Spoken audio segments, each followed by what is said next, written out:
Hello everybody and welcome back to World of Warships Legends. My name is Spartan Elite 43 and tonight we are going to be testing out the Massachusetts with the new Epic Secondary mod. And I will give my decision on whether I think it's worth it or not.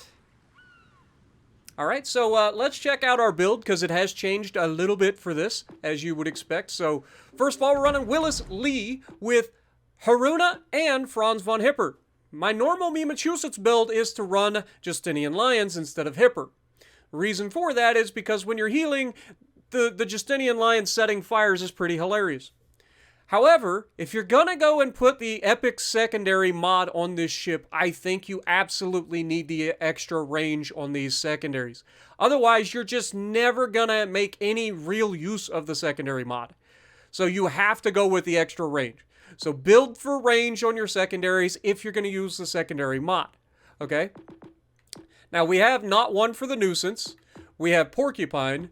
We got Firefighter. We got Master Mechanic. And then of course we're running Will to Rebuild. You could go running with Scissors if you are so inclined. But honestly, to be within 6 kilometers is pretty rare. And to be closer to your allies comes in handy occasionally, especially if you're in a brawler. So you're going to lose hit points. So getting into a position where you could potentially have a Will to Rebuild buddy late in the game comes in handy more often than not. Okay? So, what else has changed? Well, if you look here, we have our secondary battery mod 2. We have steering gears mod 2. We have concealment system mod. And we have our Epic Secondary Battery Mod 3. Okay? Now again, as I've stated before, you can unmount these and move them from ship to ship, but it's going to cost you 250 doubloons. And do not sell them or you'll lose them forever. Okay? See, it could cost me 250 doubloons to uninstall this and then put it on another ship. So keep that in mind. Alright? I do these so that you don't have to. My goal is to make these videos for you guys so that you can see whether or not it's worth it on a specific ship, and that way you avoid, potentially having to spend extra doubloons to reinstall it on a different ship. Okay? That's the goal. Now, what does this give us? Well, with this build, obviously we're running the secondary battery, or the enhanced secondary targeting, obviously. We have our Type 9 permanent camo that we create, or that came with the ship. And we have our Italian Unity flag because it kind of looks like, a Spartan. But it's not, but it kind of looks that way. Now, with this build, our secondaries are capable of reaching out to 11 kilometers. And remember, these are American secondaries, meaning these things can lob over the top of islands. They tend to be more accurate, but the problem is they don't fire as quickly. Now, with this build, we've got it down to 4.8 seconds, which is pretty gnarly. Alright, 4.8 seconds is much better than the 6 seconds that it normally comes with. Alright, but keep in mind that you're not going to get as many fires with this build as you do with the Justinian Lions. But they do quite a bit of damage too. I mean, you'll see what I'm talking about as we go. And especially when you get the 20%, if you get to a point where you get 20% bonus to your reload rate, then this will go down to, what, another 4.2 seconds, I think? Something like that. I think it drops by about half a second. Okay? Doesn't seem like a big deal. Really isn't that big of a deal. But in the greater scheme of things, it is pretty funny to watch these secondaries go burnt. And you guys will see as we get into this match. It's pretty solid. Alright? The rest of this is the same as you always know and love when it comes to the Massachusetts. This thing is fantastic. I will say this. Taking the artillery plotting room off and putting on the secondary, the Epic Secondary mod, I would just, right out the gate, I'm going to save you guys the trouble, I don't think it's worth it. In my opinion. It's just not worth it. And the reason being, your guns just aren't as accurate without artillery plotting room. And you'd be surprised how inaccurate they can be without artillery plotting room. Alright? Now, with that being said, let's take a look at this beautiful ship, and let's get to the gameplay. Alrighty, so we're going to be on Islands of Ice, and we are running the full-on secondary build Massachusetts with the Epic Secondary mod. And like I said in the build-up, I personally don't think running the Epic secondary mod on the Massachusetts is worth it because of the trade-off with the main guns. One of the best parts about the Massachusetts is those fantastic American 16-inch 45 caliber guns. These things are known for being really decently accurate, as well as being able to citadel pretty much everything. Because they're the 45 caliber guns, the shells move a little bit slower than the Iowas, but they tend to do more citadels because they're not overpinning as much. That's the beauty of the Massachusetts and the Alabama, both South Dakota class battleships. Fantastic when it comes to being able to citadel things. Alabama, the more accurate choice, obviously, for the the snipers out there. Alabama's the better choice in terms of just raw accuracy, but for fun builds, I think Massachusetts wins hands down. And honestly, after playing this and having the longer range secondaries, I prefer having the longer range secondaries over the Justinian Lions build. Now, yeah, I like the meme of setting multiple fires on people when you're up close and brawling and every time you trigger their heal, but it's kind of a limited time thing, and I think you're actually better off just having that extra range and extra reload rather than having the Justinian Lions. Okay, so that's just my personal opinion. I'll be changing my Massachusetts build to this without the secondary mod, of course. I'll be going back to the artillery plotting room, the normal one, not the epic one, just the normal artillery plotting room, so that I get that extra accuracy back. But honestly, these secondaries are so freaking good. Now, I've already said the Ruprecht wins hands down, it's not even close. And I've heard tell, I've seen clips, I've seen things where there's a new legendary ship on the horizon. It's a legendary German battlecruiser, aka Schlieffen. Schlieffen is on the way, guys. It could be an absolute beast if it gets brought to the game without being completely neutered, like the Pommern was. Pommern got absolutely neutered when it came to Legends. So let's hope that doesn't happen to... Look, I'm right there with you guys.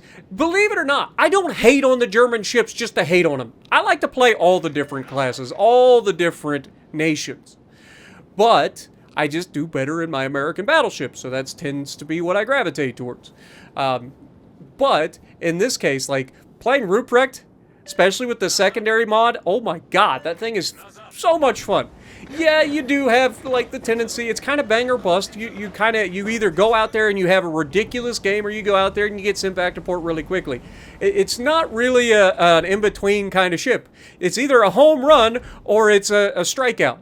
That's basically what the Ruprecht is. But it's so much fun when it works. And, I honestly think that if the Schlieffen comes in a decent way, there's no chance that anybody will have anything bad to say about it. If it comes in a decent way. If it comes in like the Pommern, I'm going to neuter it, and you guys are going to get mad at me, and I'll be like, look, it is what it is. I speak the truth. First shot, that does not represent the normal accuracy we're going to get without the artillery plotting room on, okay? That was a solid, accurate salvo. And Massachusetts and Alabama, they will do that. Despite not having the artillery plotting room on, they still get those occasional just pinpoint salvos. Just nasty. I don't know why. I know Alabama has better dispersion and stuff, but Massachusetts doesn't have the Alabama dispersion. And yet it still occasionally will just put those pinpoint salvos together that just make you go, what the heck is going on? But here you can see we have two enemy Massachusetts that we're going to start working on, one of which shows up early. And watch our secondaries doing damage. This is what I'm talking about when I talk about the accuracy of American secondaries. Look at how accurate those are. They're all landing on target, every single shell of our secondaries. Now, we don't get a lot of them, and they're only 127 millimeters. So they're not doing a lot of damage, but they do anywhere from 200 to 500 damage per hit. And they tend to do pretty well. And then they set fires occasionally. As you can see, he gets a fire before I do, which I think is wolfcrap. But you never know. Now, he backs off before I do. We're both kind of in the same situation, and you can see, instead of shooting him, I go for the Rochester here. I'm like, okay, this guy's not paying attention. He's trying to smoke up. We're going to shoot over the top. We're going to hit him, and it looks like he gets into reverse one last time right as he puts his smoke up. So, unfortunately, we completely miss him with that last salvo, but I would much rather try to get rid of him then shoot at the Massachusetts there, just because, I mean, it's a cruiser that's going to be a fire spammer. Like, the earlier I get rid of him, the better. Now, because the Massachusetts backs around the corner, and the other Massachusetts is around the corner, this guy's smoking up. As long as I don't fire my guns, I'm not going to get detected here. And I don't have anything to shoot at, so no sense in me firing my guns. And that's when we get detected by a plane. Now, who in their right mind is running a goddamn plane on this side of the map? All we have over here is 2 Massachusetts and a Rochester. Now, I don't know, maybe Rochester gets a plane with his smoke? I don't think he does, but maybe he does. I don't know. I've not actually played the Rochester, so I don't know what it's capable of. All I know is it's a Balti with smoke. That's all I know. But, yeah, he's sitting in his smoke screen doing his thing. Then this Massachusetts comes around the corner, broadside, didn't have the guns ready. He's turning away, so he's not an idiot. He knows. He knows. This guy, on the other hand, he's an idiot. Now, if you're this guy, I do apologize. I'm saying that facetiously, all right? You screwed up here, is what I'm saying. Being that broadside, when you know I'm here, it's not like I was unspotted. The guy before you spotted me, and you come around the corner like basically flat broadside. Well, he's angled, but easy damage. And so we chunk him. And now he's literally opening up. He's got all of his guns to bear. He hits us, knocks out one of our guns, unfortunately. Of course he does. So we're going to fire one gun. We're actually aiming a little too low here. I should have aimed a little higher. But we're going to chunk him pretty good there. 2 out of the 3 shells hit. The other guy shoots us, knocks out another gun. We're going to have to repair that so we don't lose one of our guns permanently. And we go ahead and knock out the first Massachusetts. Now, I could have turned out here and gone out there and fought the Massachusetts right away. But I don't want to. Why is that? I just used the damage con. I don't want to catch on fire right away. Massachusetts secondaries, my luck, I'm going to be set on fire multiple times before I get a chance to get my damage con back. And Rochester's smoke's run out, so he's now running away from us. Watch these secondaries. Instantly catches him on fire. Landed multiple shells on target. Again, we don't have the most secondaries in the world. We do take a shot here, and there's that accuracy I was telling you about. Unfortunately, that's what you can expect. Taking a full broadside at a cruiser's butthole at this range, and what do we get? 1 shell for like nothing. Go figure. But Flaunder comes out full broadside to us, and I'm like, oh, please just sit there. And he is. He's actually going to sit there. He's trying to reverse back behind the island. You can see that he's slightly angled, but it's really not much. And so we take the shot hoping for the Citadel, and we don't get it. We get denied. 2 shells fall short, hit the belt. The other 2 shells manage to pin and do okay damage, and the rest of them, not so much. But Massachusetts is running. We've got our secondaries just continuously going. That's what you want if you're going to be running a secondary-centric build. So that's why I say, like, take off Justinian Lions, unless you don't have Haruna. If you don't have Haruna and you want to run Justinian Lions and Hipper, then by all means, go for it. But we get a good shot here into the superstructure. Unfortunately, 4 of those rounds find the belt or the gun turrets, and we don't manage to do much damage here. Now, here's where I kind of make a little bit of a goof. Not a big goof, just enough that it actually denies me some damage for a little bit here.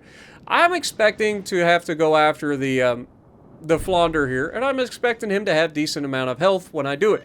But because I take my time here and I try to focus the Hipper here, I want to get rid of this guy while he's screwing up. I'm hoping that he's not paying attention, but more power to this Hipper, he actually is paying attention. And you can see he immediately goes bow into me. Whether he means to or not, I'm just giving him the benefit of the doubt saying that he is meaning to. But he goes bow into me. We take a shot. Apparently somebody behind me got a good hit on him. We only get 2 good hits. And he's going to get away. But our secondaries are going to absolutely rip this Hipper apart. Not right now, but you'll see what I mean in a moment as we crest around this island to go after the Flaunder. But I want one more good salvo here. He's too close to not take this shot. You know what I'm saying? Like, he's at a range right now that I am salivating. And he turns out just in time to avoid big hit from the first guns. We managed to bracket him. We fire the fronts, and we managed to get a couple of hits. Again, not the most accurate in the world due to the fact we take the plotting room off. But he's actually going to survive for quite a while longer now.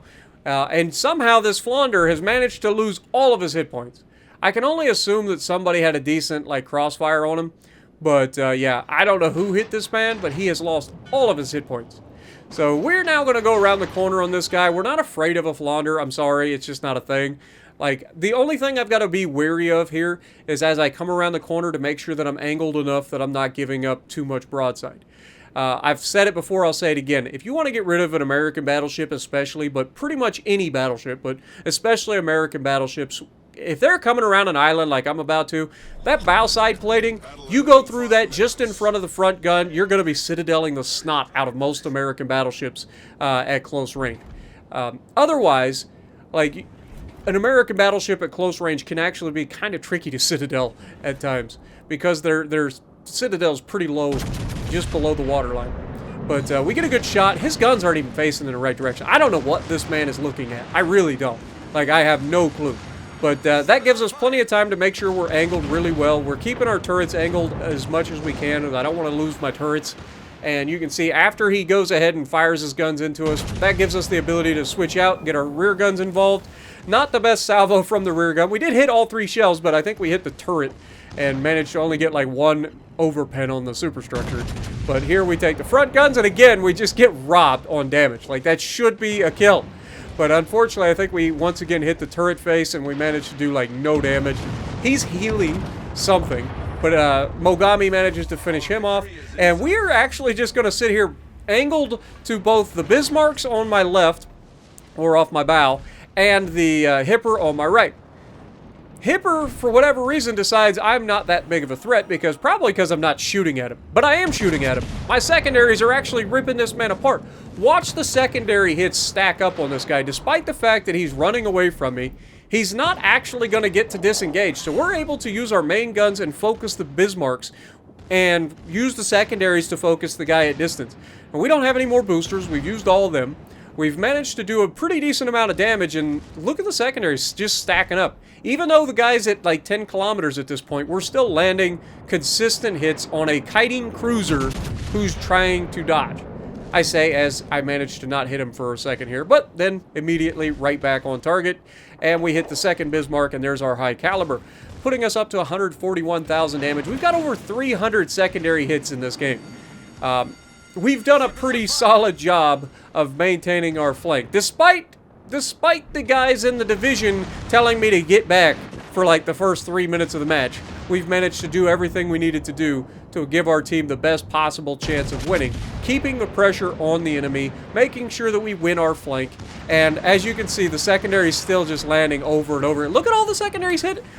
Between the Bismarcks that are in range and that guy, we get a close quarters. That guy's over 10 kilometers away, and we get a close quarters battle on the Hipper. So do not sleep on these secondaries. They will tear you up. That's why I've always said that these secondaries are some of the best in the game because of their accuracy. They may not be the hardest hitting secondaries. You don't have a lot of them, only 10 per side. But if you get into a situation where you can use these secondaries consistently for the entire match, it adds up. It really does. Do I think it's worth putting the Epic mod on? No, I really don't.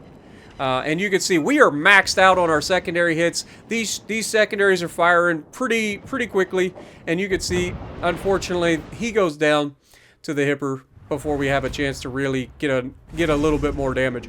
But hopefully you guys enjoyed this video. Hopefully you enjoyed my first look with the secondary Epic mod on the Massachusetts. 2,000 base XP, top of the leaderboard, 2 kills. Not too shabby.